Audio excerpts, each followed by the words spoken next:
Hello and welcome to GCS Today here on Channel 21, the program that brings you news and information about Gaston County schools. I'm Todd Hagans. On today's edition, we talk with Superintendent Booker about graduation and the class of 2017. We share information about the new Gaston County Virtual Academy, and we learn more about our school nutrition program. All of this on GCS Today. Joining me on GCS Today is Superintendent Jeff Booker. Mr. Booker, thank you for being with us. It's great to see you, Todd. We are talking about graduation. It is that time of the year, and more than 2,000 seniors in Gaston County schools will receive diplomas on graduation day, June the 10th. It's a very exciting time in our community. You can feel it building as you look around. There are billboards about graduation specials for lunches, and just going to the schools and seeing the kids. They feel that culmination coming. Yeah, it really is a big day for our students, but not just the students, the parents and the family members as well. Really, it's a big community event for us. It is, and it's a great time also for our faculty because they get to see the culmination of all this work that's going on. Now, with graduation, we're looking forward to Saturday, June the 10th as the big day for us. But graduation really is already underway for us because we had the early college graduation just a couple weeks ago. Yes, it was a great event. We had 33 graduates, and of those 33 graduates, 24 of them had earned an associate's degree. And of the 24, 22 of them earned both an associate's in arts and associate in science, which means that they started as ninth graders taking college courses and were able to get 2 degrees, and now most of them will matriculate onto a 4-year degree. And of course, the early college is part of our program at Gaston College, the 5-year program where students can receive the high school diploma and the college degree. Yeah. So you were a part of that ceremony. So for you, graduation really is already here. It is, and it'll continue on. We'll greet our Webb Street graduates and our Warlick Academy graduates, and then it'll all culminate with the rest of our high schools on June 10th.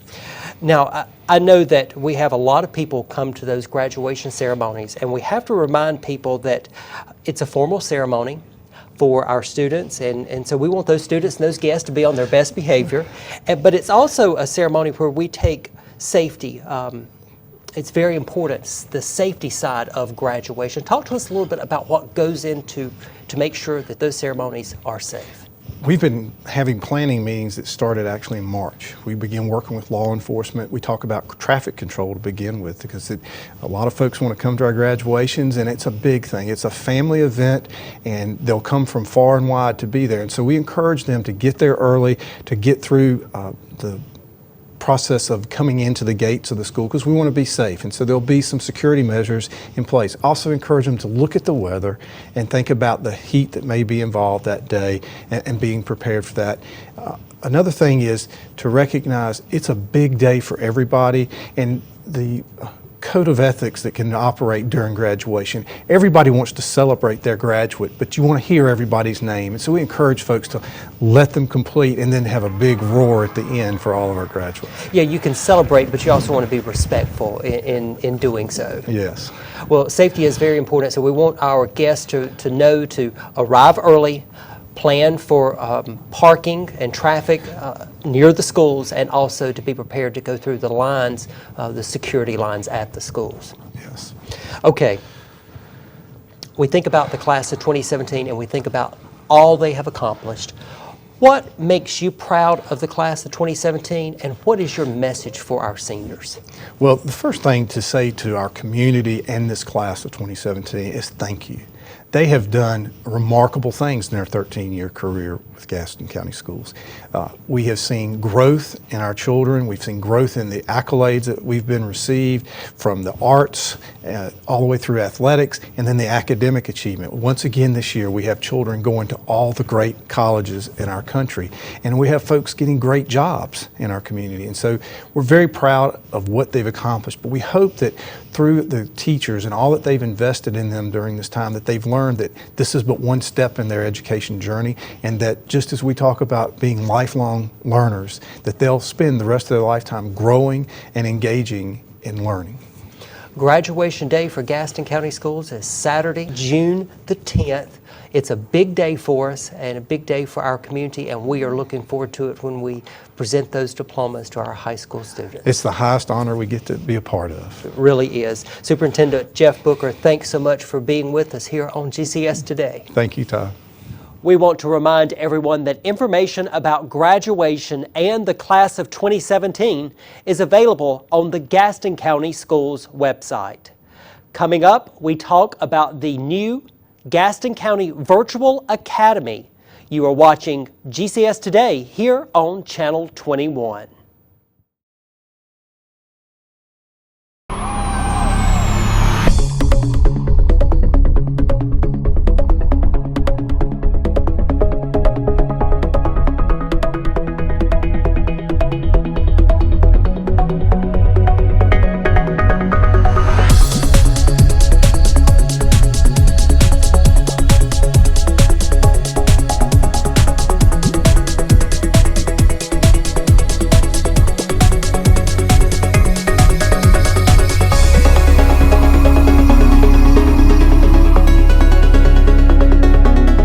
Husker Academy, it's fantastic. It's like being part of a family. It's just a great place to be, just great. You need to check it out.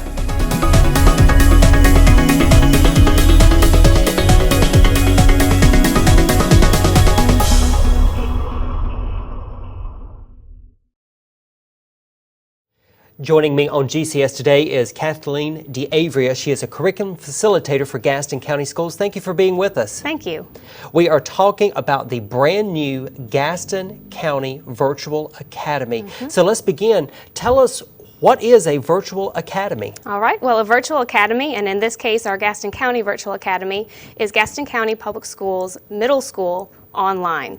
So what that means is that our middle school students who attend the virtual academy will be taking all of their courses online.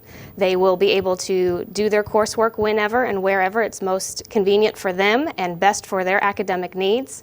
There is no brick and mortar location, so they do not have to report to a school on a daily basis. There's no time that they have to log in to go to class. It truly is a flexible environment for those students. It's also a very personalized environment that they're going to be able to work at their own pace in their own time. Now this is for students who will be in 6th, 7th, or 8th grade, and it begins in August. Correct. And so what type of student is a good fit for a virtual academy? That's a great question because it's not for every student. So we do have a screening process for all of those who apply.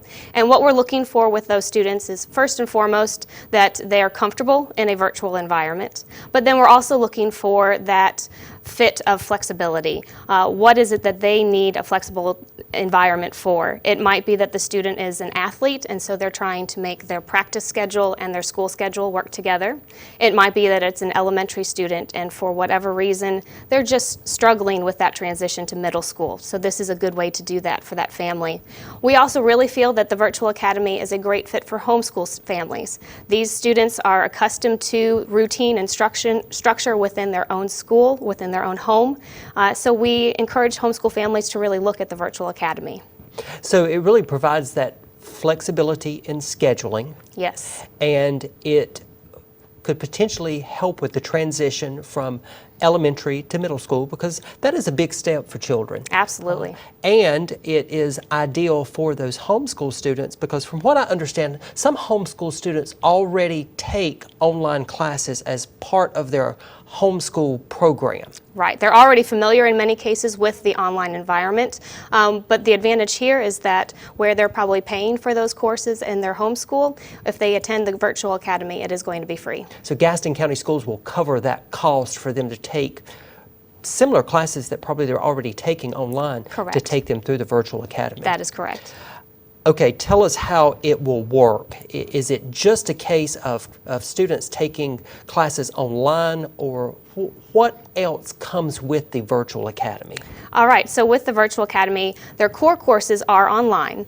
However, if some of the students are still interested in band or chorus or some of those courses that just aren't good online courses, we'll work with those families and allow them to come to their home school to take those courses.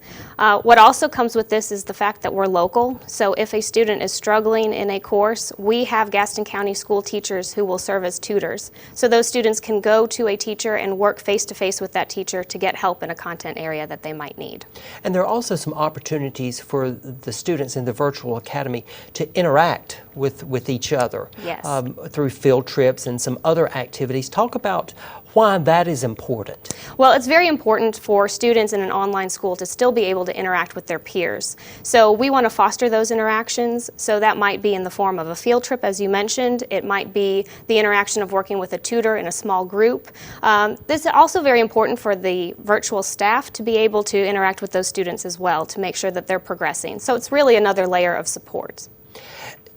Now, a Virtual Academy, why is this program important? Why is it important for us to offer this for the community? Well, I think Gaston County Schools has heard loud and clear that parents and students, they want more options, they want more choice. So while this is not a choice for everybody, we know that there are definitely some families that want this online flexible environment. And online learning, it's not just a trendy thing, it's really the way of the future. It's very innovative. And so we're excited that Gaston County Schools is embracing online learning and looking forward to the students who are going to embrace that as well. And it provides another choice. Yes. For families and for students. And like you said, online learning, it's an innovative approach to Right. school. And we are glad to be able to offer this program for the Gaston County community. Absolutely. Okay, let's recap. It's about personalized learning. Yes. A flexible schedule.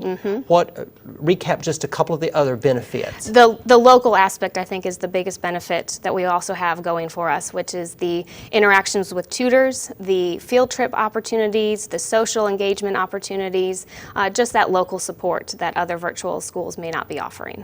And you will accept applications throughout the summer. Correct. And the application is online, so it's an online application, very easy to complete. And then once a parent completes that application, then they are contacted about the screening process. Yes. Okay, and you can check out our website, the Gaston County Schools website. Go to the home page, look for the Gaston County Virtual Academy quick link there on the home page, and you'll find all of the information. Yes, indeed. Kathleen Avery, thank you so much for being with us. Thank we are you. so excited about our new Virtual Academy here in Gaston County. Yes, indeed. And we appreciate you being with us here on GCS Today. Thank you. Stay with us here on Channel 21. We will be right back. Hey, you. Yeah, you. Getting that college education? What are you gonna do? Graduate and take some office job? Be like everybody else? Or will you dare do something different? Like, be a teacher. You could be my teacher. You got the skills. The smarts? Yes, you. You could be the teacher I never forget. That'd be cool. Does that corporate job even have recess? What are you gonna make of yourself? What are you going to make of me?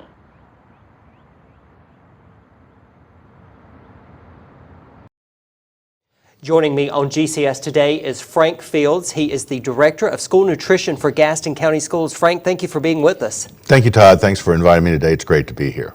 We are talking about school nutrition, and we'd like for you to give us an overview because I don't think people realize all that goes into preparing meals for students every day. Well, Todd, it's a big challenge, something that we take a lot of pride in stepping up to. We serve over 8,000 breakfasts per day and over 20,000 lunches. So that equates to, on average, almost 30,000 meals a day, 600,000 meals per month, and over 5 million meals per year. So we have to be ready the first day of school before the kids go to class, their first class. They've already eaten breakfast at school. They have that first class in the cafeteria over breakfast. That's correct. That is correct. And you say 5 million meals a year. That's a big number. Big number. It really is. A lot of people don't realize that we are probably the largest food service operation easily in Gaston County, and I would say so probably school nutrition programs combined in the state of North Carolina and in the nation are the largest feeder of children and folks throughout our nation. Now, I know that you and your staff, you take great pride in preparing meals, making sure those meals are nutritious, they're well balanced. Why is that so important to you? Well, it's important because we're a part of the child's educational experience. One of the sayings that we really believe in school nutrition is a child can't learn if his stomach's growling. So it's important for us to make sure that the kids are equipped with the energy and the foods they need to perform in the classroom, and also to help them develop some life habits about healthy eating, balanced eating, and we are able to do that by the menu that we have approved by the state of North Carolina and the USDA. Now, when I was in school, we had your meals were prepared right there in your school cafeteria, but in Gaston County, we have a little bit different approach. We have a central kitchen, and people may not realize that. Tell us about the central kitchen and what goes on there. The central kitchen is a consolidation and commissary type facility. We still do prepare the meals in every school. Every school has a cafeteria manager, a full staff, a full kitchen, but what we do from the central kitchen is provide them a tremendous amount of support. Any items that are from a complex recipe that we can cook in bulk ahead of time, we do that for them.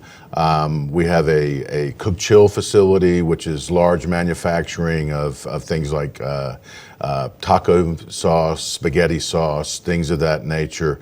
And then the example I use is we'll send the spaghetti sauce to the school, refrigerated, ready to use. Then in the school, we'll cook the noodles, put the sauce together, bake it off, and have it piping hot and ready for the kids to eat there. We also run a commissary, and it gives us a lot of efficiencies because we require vendors just to come to one location. It cuts down on the traffic at the schools. We send one truck every day to each school with the groceries for the meal the next day.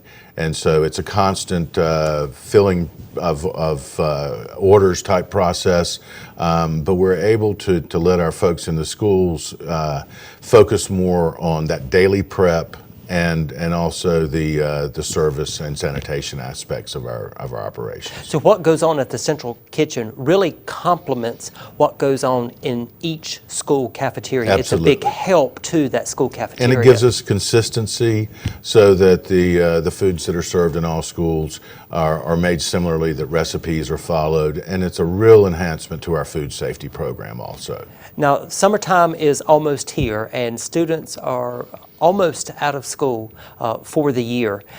But the meals continue through the summer feeding program. Tell us about that program. That's correct. The summer feeding program is a part of the National School Lunch Program, part of the USDA, same sponsor from the federal government. But it's been realized for quite a long time. There's a lot of kids in need, not just in Gaston County, but throughout the nation.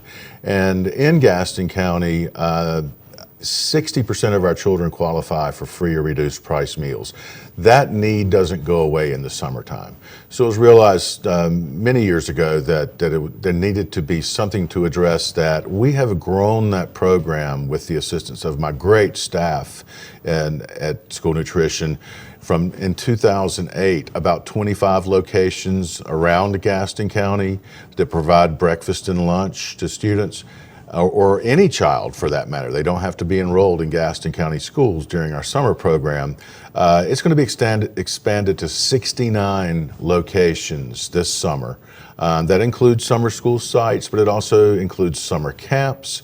And we're also piloting an initiative to have a bus as available seating and air conditioning so kids can eat in comfort at some of our park locations that we're going to open around the county, about 5 spots this summer.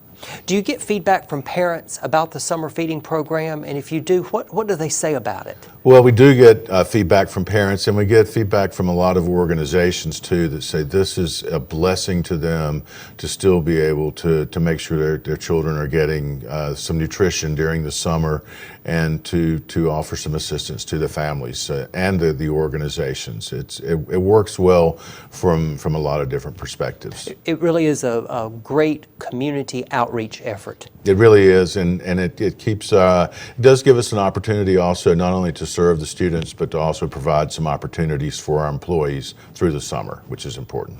Okay, Director of School Nutrition, that's your job. Yes, sir. What do you love about it? What I love about school nutrition in general is that when I go home at the end of the day, I fed kids.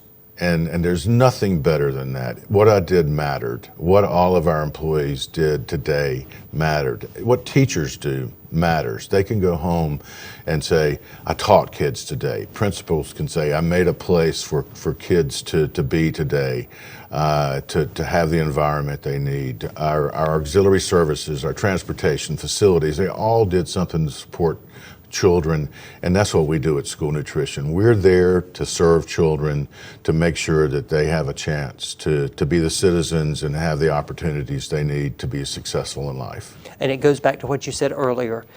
A student can't be at 100% for learning if the stomach is growling. That's exactly right. So we appreciate everything that School Nutrition does to help prepare those meals and provide those meals for our students. Thank you so much, Todd, and thank you for your support of our department. And Frank, we really appreciate you being with us here on GCS Today, and the first day of school will be here before you know it. Before you know it. Thank you so much, Todd. Thank you, Frank. Thank you for watching GCS Today. Stay tuned to Channel 21 for the latest school news and information. We look forward to seeing you next time.